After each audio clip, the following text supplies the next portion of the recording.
ci li nga xamante ne moom moo di chef d'inculpation yi dafay gën a corser li nga xam ne moo di dossier bi. bah oui c'était déjà corsé dafay gën a corsé wala parce que bi yoon association de malfaiteurs lañ ci dugal te loolu sax c'était déjà visé. parce que dossier bi nga xamante ne moom la maître Ndoye di wax ne 91 milliards la waaye Farba tuuti la jël boobu complicité lañ ko ci toppee. donc comme il y a complicité il y a association. n'est-ce pas. voilà donc loolu la woon c'est-à-dire le dossier Farba moom sa waay. jàppal ni dossier bu diis gann la bu tegu ci kawam. boo xamante ni les ramifications mënoo xam sax nan la toll parce que Farba li mu dajale Tahirou Sarr dajale ko mënoo leen nekk ñaari nit di ko lijjanti fii ci réew mi. c'est pas possible. merci beaucoup Alhaji Rawane mu ngi noonu ci précision yu am solo yooyee Cheikh Amar analyste financier ngay dégg milliards rapport CENTIF ici on parle de 125 milliards yoo xamante ni CENTIF moom lay daal di topp tey kii di Farba Ngom Alhaji Rawane ni mu ko waxee moo nekk presque bopp bi ñu jël ko boobaak léegi ay frère am ku ci mel ni Demba Ngom ki ci mel ni Ismaïla ak Birane Ngom ñoom ñooñee ñëpp ñu ngi leen ci woo ak yeneen ñaar ñoo xamante ni jamono jëlee suñu sukkandikoo ci wàllu observateur nee nañ le 6 mai lañ leen daal di jox convocation ngir ñu daal di ñëw war a wuyu si lii di pôle judiciaire financier bi lan lañ ci war a mën a am en terme de résultat. waaw xam nga tey Sénégal boo gisee bu nouveau gouvernement bu mu ñëwee peut-être à l'administration am na une partie boo xam ne doon nañ liggéey. ñaar ñoo xamante ni jamono jëlee suñu sukkandikoo ci wàllu observateur nee nañ le 6 mai lañ leen daal di jox convocation ngir ñu daal di ñëw war a wuyu si lii di pôle judiciaire financier bi lan lañ ci war a mën a am en terme de résultat. waaw xam nga tey Sénégal boo gisee bu nouveau gouvernement bu mu ñëwee peut-être à l'administration am na une partie boo xam ne doon nañ liggéey. par exemple CENTIF comme la Cour des comptes aussi doon nañ joxe ay rapports peut-être Sénégalais yi aussi amoon nañu laxisme duñ lire les rapports.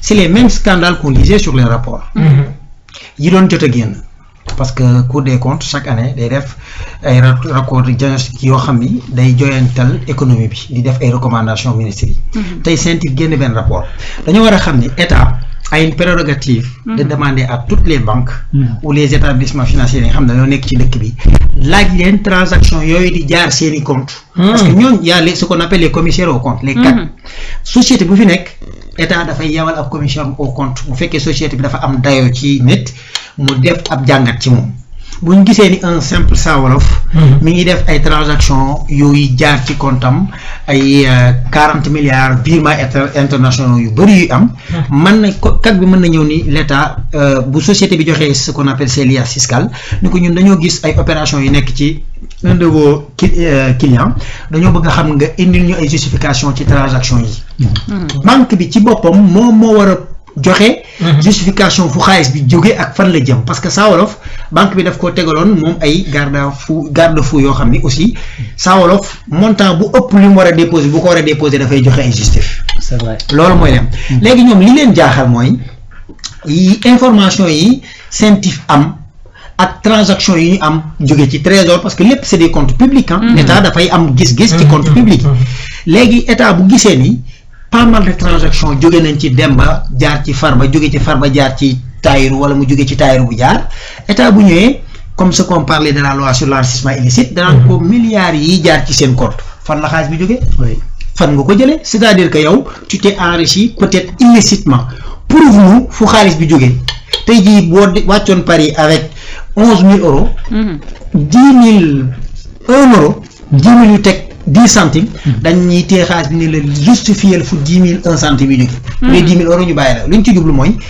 10 000 yi de maa jaay sama facture yaa ngi nii tout légal ñu bàyyi la nga dem boo gisee Farba bu laajee liberté provisoire duñ ko jox mooy quand vous détenez de l'argent boo xam ne c'est de la liquidité lu ci ëpp xaalis bi dañ ko suul ce qu'on appelle en économie la thésaurisation mooy ñun comme suñ mbokk boole ni ñuy def xaalis bi circulé wul dama koo denc état il n'a pas une amul mainmise ci xaalis bu ñu denc dama ko contrôler exactement mooy kii bu ma ko bàyyee peut-être y a de l'argent bu mu gasoon ñaañam wala bu mu dencoon wala discussion bu mu war a def ak Saa Wolof pour ñu war a ra wala xaalis ba nekk Gambie non il ne parlera qu'avec ses avocats ca ci thème yi lañ mën a waxtaane kon kii du ma ko bàyyi mu génn et quand tu mets aussi une caution mooy yow dama lay jiiñ ni da ngaa enrichir da ngaa yor xaalis bu bëri nga bëgg a tegaat xaalis ni damaa bëgg a ne da ngaa bëri xaalis ça c'est suspect l'état n'a pas besoin de cet argent parce que xaalis boobu nga wane pourtant l'état daf koy bloquer man je suis sûr et certain que le compte de Tahirou Sarr et le compte de Farba kenn mënu ci def transaction parce que Farba mooy l'administration moom mooy la personne bi am prérogative pour signer des chèques Farba ne pourra plus signer des chèques ça veut dire que xaalis bi may jox man l'état maa ci teg sama tànk juru nga ma koy jox man ngaa toog ci kaso bi le temps que man ma gérer loolu. Deuxième chose bu ñëwee 10 personnes plus x est un nombre infini. C'est ça. Il peut y avoir 40 personnes. C'est ça. et li Rawane wax léegi ni dañoo commencé ci bopp bi jaar ci suuf. boo xoolee Sénégal le système dafa exclure nekkuñu système bu inclusif mooy ki gën a nekk ci suuf dañ ko doyadal. gisoo mooy l'histoire de Bamba Amar qui retiré chaque jour 100 millions ou 4 millions. maanaam sa chauffeur sax mën na nekk kii dem jëli xaalis. ñun dañuy tàmbalee ci kaw parce que chauffeur bi amuñu base am. buñ commencé ci kaw say information sa téléphone parce que gars yi ils vont consulter leur téléphone obligatoirement. say téléphone transaction yi nga doon def sa ay kër ak sa ay biens sax dañ koy saisir lu ñu bëgg a def mooy xam yow xaalis bi mi ngi sa compte gis nañ ko. man ngaa fay d'accord kan moo la jox xaalis mooy trésor. Farba n'a pas une prérogative d'aller au trésor et de récupérer xaalis. man bu ma nekkoon comptable au trésor ñu ni ma t'as pas le droit de décaisser au-delà de 100 millions. bu ma décaisser 110 millions bu pouvoir bi jeexee ce qu'on appelle reddition des comptes ki fay nekkaat am na droit ni man. comme damaa jël poste. damaa bëgg ñu leeral li ma fi fekk. pour ñu leeral li ma fi fekk nag mooy kenn ku ci nekk de 2019 à 2021. lépp loo def na nga mën a prouver état lu mu lay wax indi ñu ay preuves yow yaay prouver sa innocence. état moom moo war a déterminer comme exemple laa joxe ki jiñ viol du moom mooy prouver ne damaa innocent mën na prouver ne damaa innocent. yow yaay prouver que ni man. gis naa ay lésions gis naa tel que ni lii am na. mais côté Farba bii ñii. état bu jàppee Farba.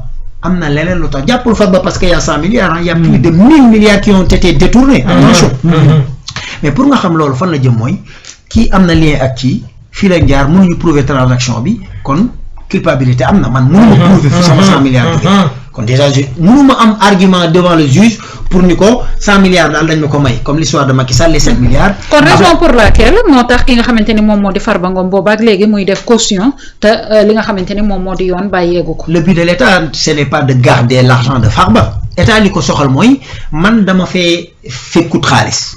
xaalis bi mooy fekkut faaw ma xam fan la dugg pour ma xam fan la dugg faaw ma topp ñu ko jël pour ma topp ñu ko jël faaw ma jaar ci li ma yoon may parce que l'État aussi amul droit xëy rek yanu saa yóbbu ci kaso bi ni ko saa da ngaa yor scooter bu rafet war ñu foo ko jëlee attention l'État dafay am début de preuve bu mu am. mooy comme ni gars yi def faire une enquête te gars yi def des enquêtes ce sont des magistrats ay gars yoo xam ni côté finance mënoo leen ci 442.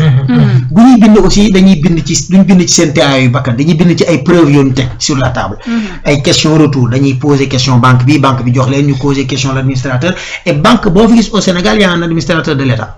banque boo fi gis public état am na ko fa représenté. bu conseil d'administration bi amee le représentant de l'État day am état am na droit ni banque bi say liasse fiscale annuelle wala société tel jox leen ñu ko ñu saytu ko moo tax l'État di yóbbu les commissaires au compte kon man jàpp naa ni.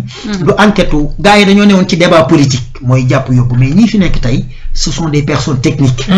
raison pour laquelle quand tu vois la nomination au niveau des ministres. gisoo ci rarement des membres de PASTEF. au niveau des directions du coalition Diomaye mais à l'intérieur il y a des personnes yoo xam ni chevronnés ils sont capables de travailler même au niveau des directions da ngay gis benn Jean-Michel Sène ñu nommé ko mu nekk ak benn Ousmane Noreyni Gueye ak benn Mbaye ainsi de suite mais ñeneen ñi mu nekkal ñoo ñëpp ce sont des personnes qui sont capables de faire le même boulot que Jean-Michel. Ça veut dire que li benn nit doon def tey da ngay jël ñaar nit ñoo xam ni parce que loolu dafay porter équipe. dafay apporter la rigueur. ndaw ñoo xam ne dañuy bàyyi seen ay salaire 3 à 4 000 euros ñëw di jël salaire 1 à 2 millions ça veut dire que don de soi pour la patrie bi day ñëw. bàyyi nañ njaboot ñëw comme les ministres yi ñu woo. léegi ñooñu pour ñu liggéey ci rigueur rek lañ mën a dox. parce que bu fekkoon xaalis mu la ñuy teg sur la table si Farba met 150 milliards sur la table. on lui donne une possibilité de sortir. et demain s'il peut passer par la Gambie. Sénégal mën na ko bu demee ci réew moo xam ne ratifié wuñ expatrié benn nit Farba bu fa demee c'est fini. et suñuy loi peut-être am na dëkk yu muy dem mayu la ngay jëli xaalis bu nekk dans les paradis fiscaux par exemple. tey jii am na loi yu nekk ci réew mi bu fekkoon ne dañ may toppee xaalis ñu gis ni xaalis bi mi ngi ci benn compte offshore dëkk bi bu ko neexee mu ni man séqu maag sa waa ji moo tooñ mi ngi samam réew séquñu looy ñëwee sam réew di jël xaalisam di ko yóbbu. sama constitution mayu la ko sa constitution mayu ñu amuñu accord. L'État nag loolu lay bañ. kon su boobaa c'est l'État qui perd. C'est l'État qui perd, raison pour laquelle l'État a pris la voie légale. pour jaar ko fi mu ko war a jaar et le contribuable qui sont toujours présumés innocents. respect bi dañ koy jox liñ doon bañal Ousmane Sonko dañ leen koy bañal ñoom ici ñoom ay présumés innocents lañ mais comme dañoo nekk ay présumés innocents on a la loi. ñoom ñoo war a prouver seen innocence. ba keroog ñu leen di condamner à définitivement. loolu laa koy tënk Saa Wolof ñu ci bari dañuy posé wu la question jàpp Farba Ngom jàpp ki nga xamante ni moo di Demba Ngom